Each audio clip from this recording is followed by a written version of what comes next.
Hi and welcome to my first video Photoshop tutorial.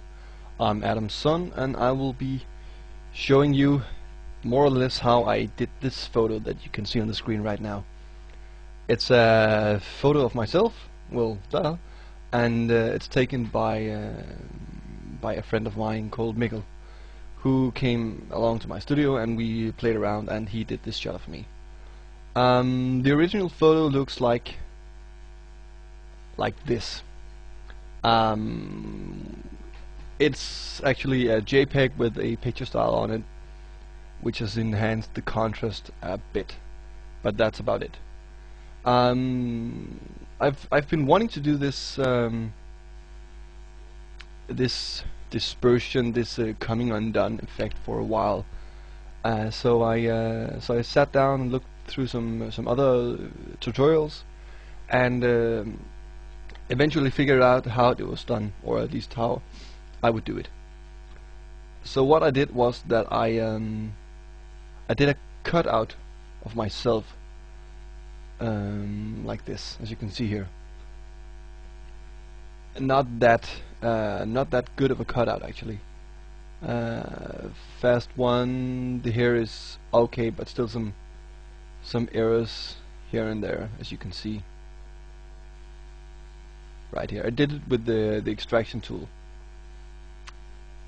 which is okay for most things except hair. So I did this cutout, and I did another version of myself, which was bigger here. I copied myself and placed it right behind me like that, made this one darker, and I did this one as well, which was just dragged out of proportion to be the fragments behind me. Okay, let's see here. So what I did was let's go to this layer. And I added a layer mask and filtered with black so that the effect was not shown. And then I took, as you can see here, a brush, white brush, with the maximum flow and opacity, and just painted, not painted, but tapped the effect back, like this. I tapped back the visibility of myself. I did this with varieties of different splatter brushes found online. You can find free brushes all over the place. But doing this gave me the effect of this dispersion, or this fragment effect. Okay, and I did this with the darker version as well, as you can see here. The darker version of myself.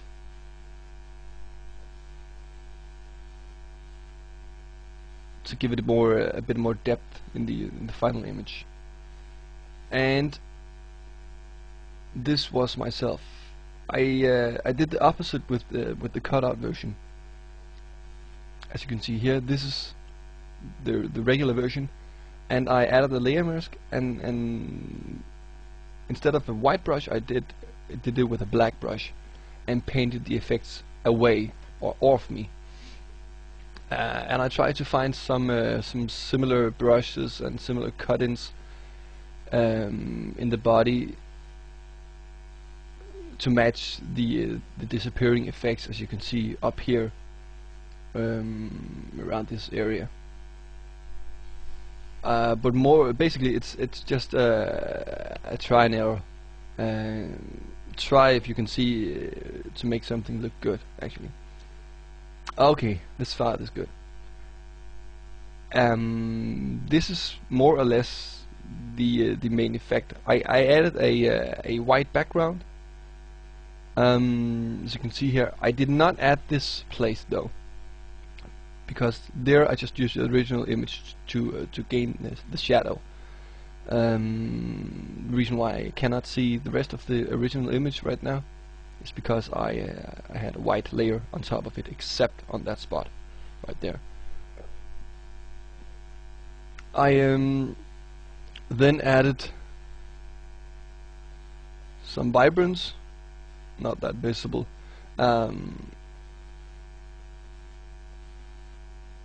Some curves to make it lighter, especially behind me. You can see how the curves layer is just lifted. And my favorite tool, paint with light. I've mentioned it in some of my written tutorials, but basically it's a custom non-destructive layer where I, with my white or black brush, can add a dodge or burn effect. What I do is I create a regular empty layer, use the overlay blending mode, and then I paint highlights back. For instance, like this, I'm painting a highlight back. You can see what it actually does. I've used it on the skin areas mostly to brighten up some selected areas. It's also good to be used when working with glamour shots and stuff like that, to make the skin look more shiny. I actually added a lens flare here, right around this area. Sorry. Turn the opacity down to 15% instead of having it at max, as you can see here.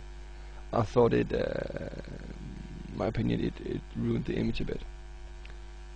I've done some cross processing, which is giving this. I don't know. At the moment, it seems like it's very used in fashion and stuff like that. So I've grown fond of it as well. It's a regular curves layer, but instead of going adjusting it in the RGB channel, I adjust the channels separately, doing a small S curve on the red like this. A blue I actually lift it up like this, which means that my black turns a bit bluish, and then I shift a bit down to decrease the contrast on the blue layer channel, sorry, and the green I mimic the red as well, as you can see here. So that's a good old cross processing. You can find that on different tutorials online as well. On top, I added a colored layer just to brighten up the whole image a bit. Put it on soft light and opacity on 23 or so. This gave it the whole much more brighter look, I would say. But that's basically it. Thank you for listening to this video tutorial and watching it as well. Feel free to come back to my blog and see if I've uploaded some new. I most certainly will.